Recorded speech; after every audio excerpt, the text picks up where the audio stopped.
You are Locked On Nittany Lions, your daily podcast on the Penn State Nittany Lions. Part of the Locked On Podcast Network, your team every day.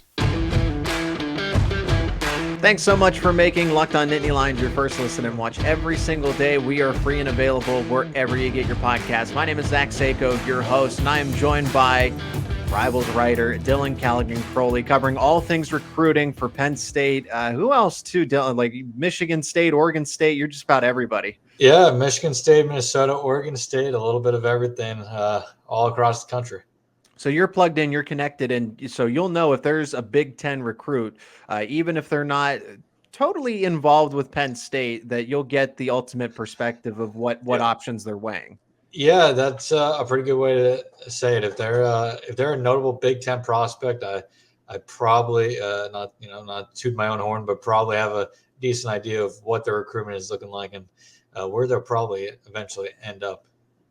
So we're going to get some insider information today from Dylan, and again, privileged to be partnered with Rivals, pennstate.rivals.com, your source for all things Penn State athletics, and Locked On Nittany Lions is now your go-to podcast for Penn State Rivals, also known as Happy Valley Insider. Again, pennstate.rivals.com or happyvalleyinsider.com. Dylan, plenty of positives for Penn State recruiting from Blue and White weekend. I mean, it's the whole festivity of it all. Yes, there's the game. We'll get your thoughts on the game to recap cap off this episode, but you had Keandre Barker, who's class of 2025 committing.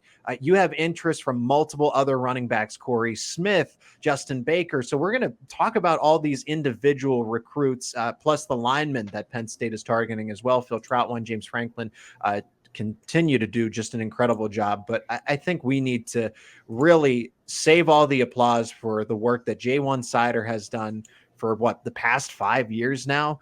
This is someone who's been true to James Franklin, true to Penn State, but securing a commitment from Keandre Barker, who says that he likes to his inspiration is Saquon Barkley.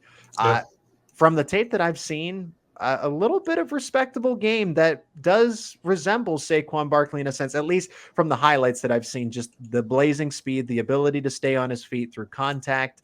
I'm not saying he's Saquon Barkley 2.0, but this is a major get, and just Penn State's off to the right foot for the class of 2025.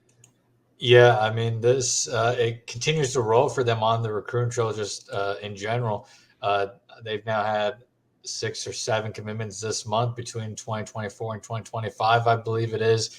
It's honestly hard to keep track of all of it in your head, and I don't think they're done. I mean, we'll talk about it going forward here a bit, but I think there's more to come this month for Penn State, including in the near future. But with Barker, that was one where I believe last week when I was on previewing the big weekend for Blue White game, I brought up how Barker was going to be on campus with his teammate Cornell Farrakhan Jr., who we also have future casted to the Nittany Lions, and that there are 2 guys we were keeping a close eye on this weekend. And it happened for Barker. Barker was on campus Saturday. Penn State blew him away. It was actually coming into one.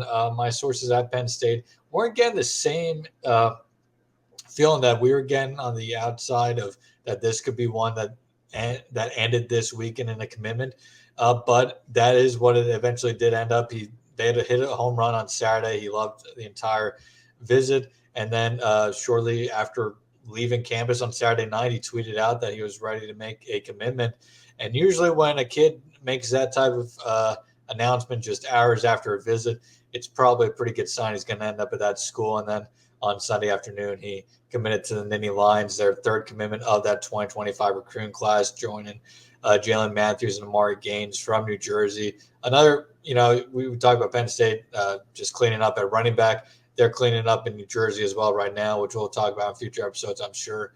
But with Barker, is just a kid that's been enamored by Penn State for quite a while now, which is a little bit, unusual. I believe he's originally from Arkansas, now down in Texas. Mm-hmm. You don't see many kids from the South in general, or just really from not Pennsylvania or a border state, that are really enamored by Penn State like that.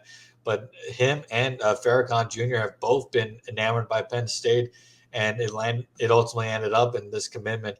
But I think as a player, they're getting a tremendous running back very much in the mold of a Saquon Barkley.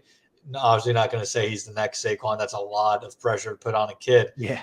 But I think he has a chance to be a really good Penn State running back. And it's one of those things they just seem to be, running back I guess you could say at this point. Every running back they bring in turns into pretty high production. I mean, I know it didn't work out, but Noah Cain even had his really bright spots as a freshman.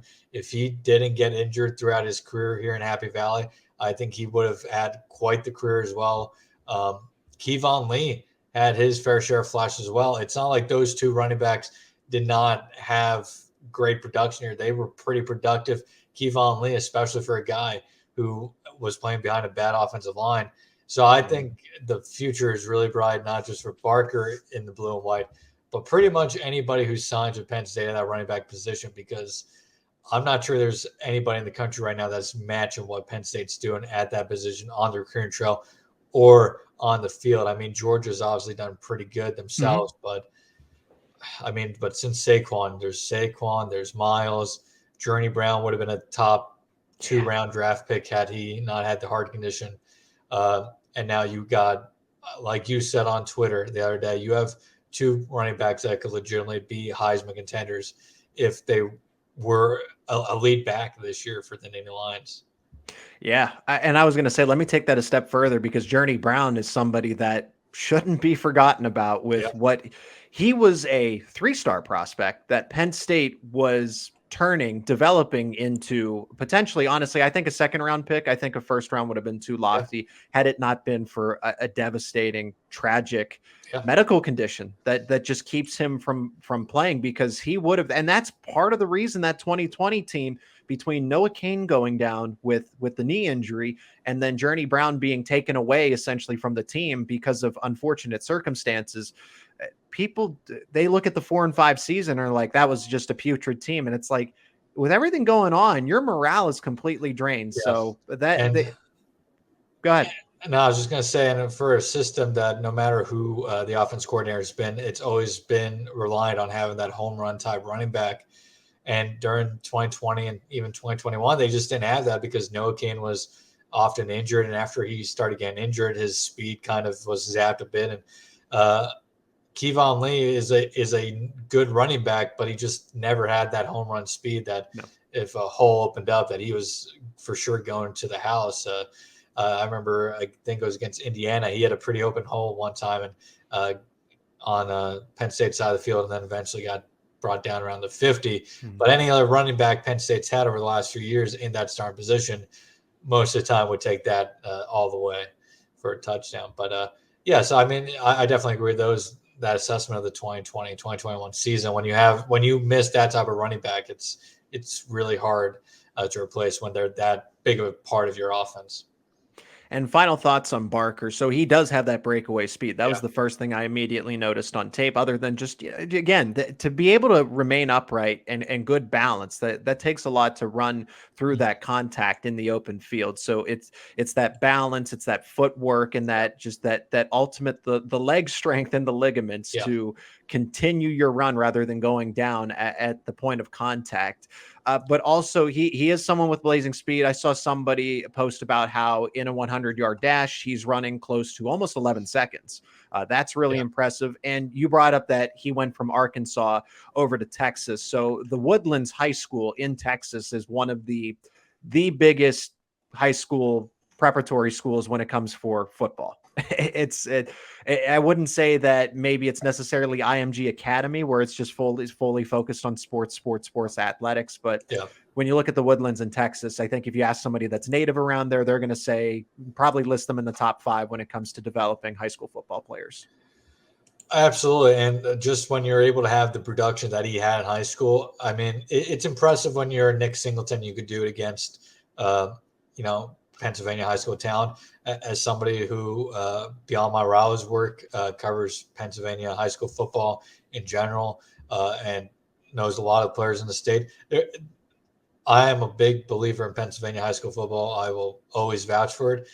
But at the same time, it doesn't hold a candle for the most part to what Barker is facing on a weekly basis down in Texas. He's going to be against the best talent almost every week in Texas, and he's still dominating. That stands out to me, because if you can dominate against elite talent on a week-to-week basis, you should be able to transition to the college level pretty well. And his game is going to transition to the college level. So as long as he, is able to have the maturity and the mentality that allows him to make that transition in a couple of years, I think he's going to be a fantastic running back for Penn State. Keandre Barker, 4-star running back, according to Rivals. Verbal commit as of April 16th and 100. This is all from Rivals. 123 in the nation, 21st in the state of Texas. That's the overall athlete, and number 11 at his position. So he's a top 15 running back, just outside of the top 10 and what Penn State is getting. And we're going to keep this conversation going, talking about just what J1 Seider has done. A couple more recruits that are just very interested in Penn State, ones that could be future Nittany Lions, but there's going to be some competitors, some competition for these kids, as well as some lineman commits that we have to talk about. The deep dive in recruiting with Dylan Callaghan Croley. We'll continue that in just a second, but first, a word from our sponsor of today's episode, and that is FanDuel, America's #1 sportsbook. Grand slams, no hitters, double plays, they're all back, and there's no better place to get in on Major League Baseball action than FanDuel, America's #1 sportsbook, because new customers get a no sweat first bet up to $1,000. That is right, $1,000 bonus bets back if your first bet doesn't win. Just download the FanDuel Sportsbook app. It's safe, secure, super easy to use. Then you can bet on everything in Major League Baseball. You think Aaron Judge will hit a home run? You think Max Scherzer will go over his strikeouts? Do you have a sneaky money line pick for an underdog team? You can take any of them. Plus, FanDuel even lets you combine your bets for a chance at a bigger payout with a same game parlay, so don't miss out on your chance for a no sweat first bet up to $1,000 and bonus bets back when you go to FanDuel.com/lockedon. That is FanDuel.com/lockedon to learn more. Make every moment more with FanDuel, an official partner of Major League Baseball. And thanks so much for making Locked On Nittany Lions your first listen and watch every single day. Free and available wherever you get your podcasts. Now your go-to podcast for PennState.Rivals.com. Happy Valley Insider contributor Dylan Callaghan Croley with me here on the show.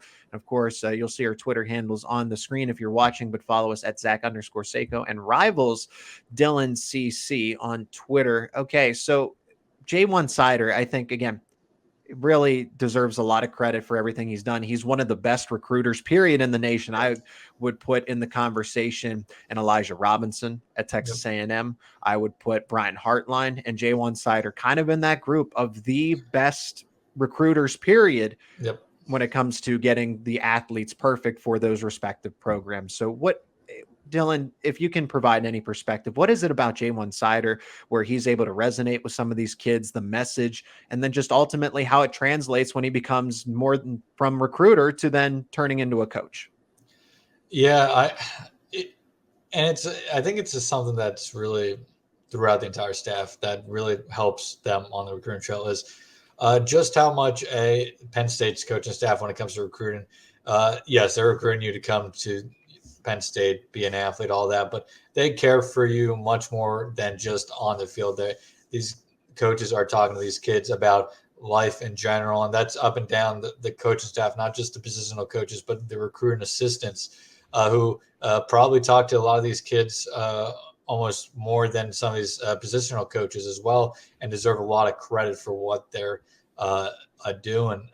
Khalil Ahmad, Rashad Elby being two of them, Rashad Rich, another one, and the list goes on. Any of the recruiting, assistants, but with Seider, just I think it's the personality factor there of that having that family atmosphere, but also he's a guy who now has a very good track record of being able to produce running backs, and a lot of the kids he brings to Penn State going on to have great careers with the Nittany Lions and off to the NFL as well. And I think it's also he's been in a lot of these kids' shoes and backgrounds. I mean, he's spent a lot of his life in Florida, and that's why I think I know Barker is from Texas, but Seider is a Florida native. He grew up in Belgrade, Florida, which I believe is South Central Florida, so kind of close to Miami. And that's why they have a big success in Florida, is because Seider, he's not just recruiting the running backs either. When there's a big time prospect in the state of Florida, there's a good chance that he is on that prospect and is going to play a pivotal role in them landing that said prospect. Just like with Pennsylvania, if there's a major prospect in Pennsylvania, you can bet your bottom dollar that Terry Smith is going to be involved in that recruitment. Yeah. And both guys just hit home runs continuously in those states. But Seider, he's been there in these shoes of these Florida kids, and I think what helps is being from Florida. He knows the lifestyle a lot of these kids grew up in. He knows that it may not be the for lack of a better word, prettiest move to go from Florida to Pennsylvania, two different weather climates, to wildly different places. But if a boy who's from Florida, can come up to Penn State, have a successful career at Penn State, love it up there, then there's no reason that they can't, whether they're from Florida or any other southern state, Texas. And I think just that the family and the success that he's had as a positional coach and as a coach in general is really the biggest selling points. It's really, I think, hard to explain if you're not on that receiving end of his talks.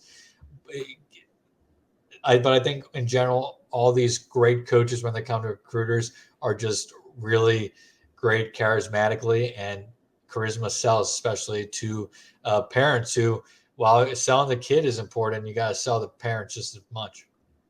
Yeah, definitely. Very well put. I think that's the case. So there's just a lot of family values when it comes to James Franklin and J1 Seider's method, just the whole coaching staff, their method of recruiting. I think the best way to put it, for obviously not for recruits, but as adults, Seider and a lot of the guys on the Penn State staff are the type of guys that you want to sit down with and have a beer with and talk. You can really talk about anything. It could be football, It could be life, it could be anything you want to talk about. They're all guys that, while football is their life, they have a lot of personality and stuff going on outside of football that they're willing to discuss. And I think that's big with recruits. Yeah, they love football just as much as these guys, but at the end of the day, they're more than just football players. And Penn State does a good job of driving that home, that they want them to be more than just football players. Like James Franklin says, it's not a 4-year decision, it's a 40-year decision. And Penn State does a great job of selling that. And a couple more recruiting, running back recruits that J1 Seider and Penn State are going to be targeting. Corey Smith and Justin Baker. We'll start with Corey Smith because he's class of 2024. Baker would be joining potentially Barker in the class. So that's going to be a fun Barker-Baker combination if that does turn out to be true. But Corey Smith is the number one running back in the state of Wisconsin, according to Rivals. He is out of the Milwaukee area, 127 nationally overall. And it looks like there's a future cast for Penn State, one for Wisconsin as well. But it seems like the consensus is that Penn State's going to land this kid. Did you put in a future cast for him? What is the likelihood that Penn State is going to land Smith, and what kind of player is he? Yeah, I think very similar player to Barker. Maybe not as fast, but he's a pretty. He has pretty good speed. He has great elusiveness. He's a guy who can run through the middle. He can go outside. He can do a little bit of everything. Would be a great compliment to Quinn and Martin in the class. I do have a future cast in for him. I placed one in for him on Saturday night. I believe it was closely after Blue White finished up. Penn State's in a great spot here. He was somebody coming in this weekend that we were watching closely as a recruit that Penn State could make a serious move with. Not necessarily was expecting a commitment coming out of it, but expecting that, hey, if all goes well, Penn State could be in the driver's seat coming out of the visit. And that's where we believe they are right now based off who we've talked to. Smith, it seems like, loved the entire visit. And the Nittany Lions have put themselves in that top spot. In terms of the decision, it's one of those things where if he did decide soon, I would not be shocked. I think the quicker he decides, obviously, the better for Penn State. One of those things you want him to decide as soon as possible, try to lock down this recruitment ended, not let him get to any other campuses. Maybe somebody else is getting momentum. But I do feel like this probably ends sooner than later. And if it does, I'm very confident it is for Penn State. And even if it takes a little longer for Smith to make a commitment, I still think Penn State is in a very good spot for him. but would be obviously another fantastic pickup for Penn State. Like I said, a great compliment to Quinn Martin, and somebody who I think is going to be a very good college running back at the next level. And then there's Justin Baker, 5'10", 200 pounds. He's out of the state of Georgia. If you're looking at rivals, which you should do, he already has a future cast to the Bulldogs, so that's fine. But this is the class of 2025. There is a lot of recruitment left to be had. He's 26th in the state of Georgia, 19th overall running back, and close to top 200. He's 217th according to rivals. What should people know about this kid and his potential of being a Nittany Lion? Still far out, but we saw Barker do it. Yeah, it's still far out. Definitely not expecting any sort of decision in anytime soon. If I would expect one to go into official visits next year, so we're still talking 14 months away from even potentially a decision. I would say Penn State is in a good spot. Do I expect them to land him? It's hard to say. I think Georgia's up there in that recruitment. Let me look at the rest of his offer sheet here quickly. Alabama, Georgia, Florida, Michigan, South Carolina, Tennessee, all are probably going to be big contenders for him. He has a teammate, a linebacker who recently committed to Michigan as well, so that'll be something to watch. But I do think Penn State is going to be one of those schools that is in the running for Baker for the entirety of his recruitment. I don't think they're going to stop pushing for him. I expect them to take 2 running backs in the 2025 cycle as well, as of right now, based off everything I'm hearing. That seems to be the general, recruiting plan going forward is 2 running backs in each class. It makes sense. It's the one position where they can sell kids on pretty easily thanks to the history they have of that program. And they love rotating their running backs, as we all know. So there's plenty of playing time to go around. Kids will always get, there'll always be somebody injured. There'll always be kids who eventually transfer out. So there's always going to be room for playing time. So I do expect 2 in 2025 as well. So again, I think a long shot for Big. I wouldn't say a long shot. Would I say it's likely right now? Probably not, but I think they're going to be a contender for him all the way till the end. And like I say, with a lot of recruits for Penn State, if they get them on campus, they have a fighter's chance. This team, this coaching staff, I should say, does a fantastic job with visits in general, but especially offensive visits. And we saw them get a couple of surprising commitments last year off official visits, and I wouldn't be shocked if there's a couple of surprising ones this year. And I'm sure there will be plenty to come in 2024 and 25 in that aspect. Locked On Nittany Lions is your go-to podcast for PennState.Rivals.com. Visit PennState.Rivals.com for everything Penn State athletics. It is a Locked On Nittany Lions podcast. He is Dylan Callaghan Croley of Rivals. I am Zach Seyko. And in the final segment, let's discuss now the offensive line. So it's been all about the running backs, but how can you not with the work that J1 Seider has put in?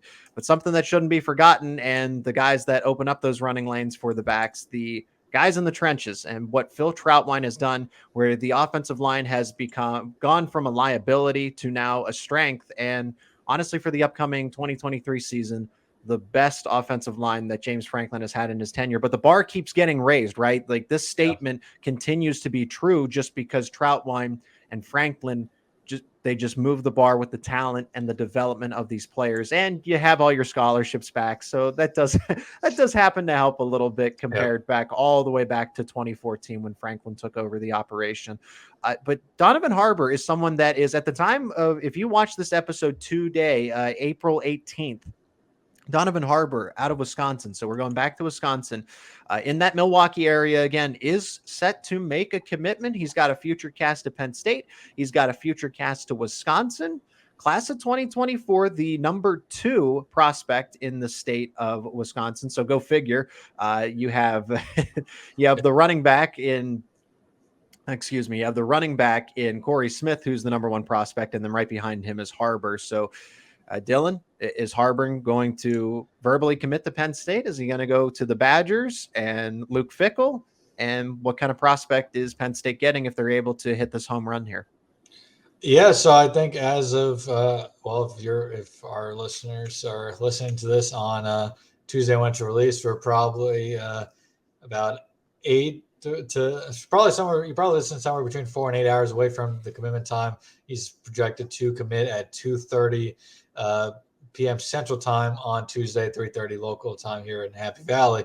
I would say right now I'm quite confident it will be Penn State. Again, just for starters, anytime a kid schedules a commitment quickly after a visit to a school, you have to feel that school is in a pretty good spot. It so happens to also be Harbour's birthday. But that was another prospect we were watching closely alongside his teammate, Corey Smith, about who we'd be watching closely if Penn State could make a big move on. And they did absolutely that. And everything I am hearing is pointing to the Nittany Lions on Tuesday afternoon. They feel very confident. I feel confident in my future cast. Yes, Wisconsin is, still there, and winning this one over a in-state program like Wisconsin would be quite big. And I mean, but his offer sheet is quite strong. Florida, Michigan, Ohio State, Oregon, really. Tennessee. The list goes on and on. But very confident that he does ultimately commit to Penn State later on today. And Harbour is the 10th offensive guard, according to Rivals. He can play. He's played tackle. He looks like he's going to project to be a guard. So this is a prospect that Penn State, again, it just shows what Phil Troutwine has been doing, continues to do to land these top tier. And yes, the competition has been stiff. I mean, he's got some of the best offers you can imagine. I mean, Tennessee is in there Boston College, Cincinnati, Illinois, Iowa. So all those premier schools that really do recruit offensive linemen well, and Penn State is able to stand out from the rest. Now, they did land a verbal commitment already he's listed as an athlete because he can go both ways. But according to Rivals, athlete by some, but we're going to go off of Rivals here, and they say offensive tackle Caleb Brewer out of Wyomissing. And that's a nice in-state, a nice in-state get for Penn State, someone who did commit over Blue and White weekend. What's the scouting report on Brewer, and how does he make the class of 2024 better? Yeah, so we do have him listed as an offensive tackle, but the correct, I think, way to designate him right now is jumbo athlete. Only reason we really can't change him right now in Rivals is just because it would mess up the positional rankings a little bit, and it'll probably change in the next update we have. But yeah, he is a jumbo athlete. Penn State believes he could play on the offensive line, defensive line, tight end even. I mean, you look at him, he is 6'5", 285, and I'm pretty sure that 285 is probably somewhat closer to 300 at this point. Former high school teammate of Javen Williams, who of course was a major pickup in the 2023 recruiting class. Brewer has a chance just to be as big of a pickup, somebody whose recruitment blew up this offseason outside of Penn State. There is Michigan, Notre Dame, South Carolina, Tennessee, Virginia Tech, Wisconsin. It became a very big regional recruit. And when Penn State offered him back, I think it was January, I felt pretty confident that Penn State was ultimately in the lead there. But he was saying at the time that he was keeping his options open, but it was definitely a big offer for him. And then he wasn't on campus for a while. Took visits pretty much elsewhere. But coming into the weekend, we were hearing that Penn State is in a good spot, and that if the visit went really well, that it was probably going to end on Saturday. And that's what he did. He committed Saturday night. And Penn State's really excited about the potential of Brewer. I would say very similar to the way Matthias Barnwell is right now. Barnwell, another jumbo athlete. A lot of people think he ultimately ends up on the offensive line, but right now Penn State's trying him at tight end. But he also has potential at defensive line on the defensive line. So maybe Brewer is going to be the same way. We'll see where he ultimately ends up. I think his best position is going to be on the offensive line, but right now, definitely better designated as an athlete. Yeah, and I think someone who comes to mind, at least in the past decade, Gary Gilliam for Penn State, somebody that bounced around because it was a tight end, and then became an offensive tackle and became a good one, played in the NFL, scored a touchdown in the playoffs. And if my memory serves me correctly, I think CJ Thorpe even bounced around between offensive line and defensive line there for a short period of time as well. There's one more offensive line prospect that is important to get to, just because this is someone that is projected to Penn State as well. And Twitter is a good resource just to get kind of, insider info, public information, and everything else, and just the active discussion. But Garrett Sexton, again, out of Wisconsin as well, similar area, 6'7", currently listed 245 pounds, 250 pounds. So you're thinking, okay, this kid has a long way to go to develop. Not necessarily. He has all the intangibles that you want, because I feel like he's going to have no problem putting on the weight. I mean, look at Tony Rojas, who put on 30 pounds since stepping on campus as an early enrollee. So if Rojas can do it, I think someone like Sexton could easily do it. So as we wrap up this episode, Dylan, where does Garrett Sexton fit into all of this for the class of 2024 as well? And do you have a future cast for him? We do have a future casting for Sexton, somebody that we recently future casted here. Future casted him also last Friday. A guy who's down, a prospect, I should say, who's down to Oklahoma, Minnesota, and Iowa. So, I mean, if you're wondering, okay, who they're beating out 3 schools that are known to produce really quality offensive linemen. Mm-hmm. Iowa, we all know what they do. Oklahoma, no matter who the head coach is, has always produced offensive linemen.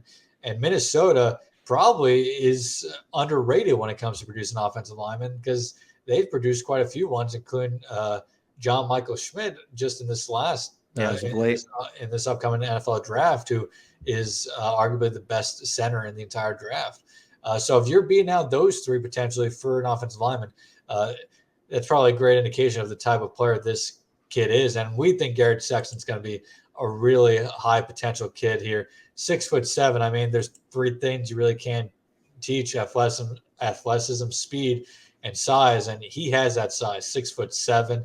That is hard to find. Just 250, 260 pounds. But like you said, these kids can add all the weight in the world once they get into a college program. If he's able to early enroll, there's, I think, a very good chance he's closing in on 300 pounds by the time next summer rolls around, even possibly before then. Because if he does end up committing to Penn State, they'll be sure to, give him some pointers of what he can, of what to be eating, how to be working out to get that weight on him sooner than possible, as soon as possible. But we do like where Penn State stands up with him. His recruitment overall has been rather quiet. Took an unofficial visit to Penn State last month, visited Iowa, Oklahoma, and Minnesota over the last few weeks as well. And then with all the dust settling, it does seem like Penn State is in a very good spot here from everything that we can tell.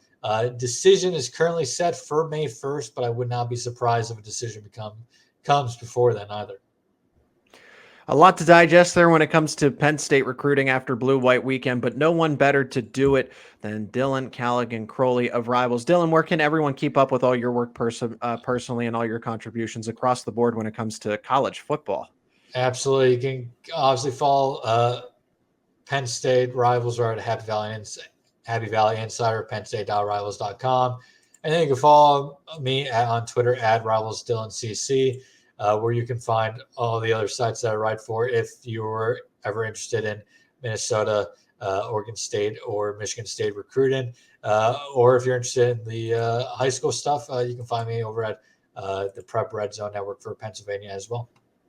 All right, Dylan Callaghan Croley. I'm Zach Seyko. Thanks for joining us on another episode of Locked On Nittany Lions. Dylan, I appreciate the time. Can't wait for our next conversation as recruiting. It's only heating up even more in the offseason here. Yeah, thanks for having me. I'm sure I'll be on before we know it again.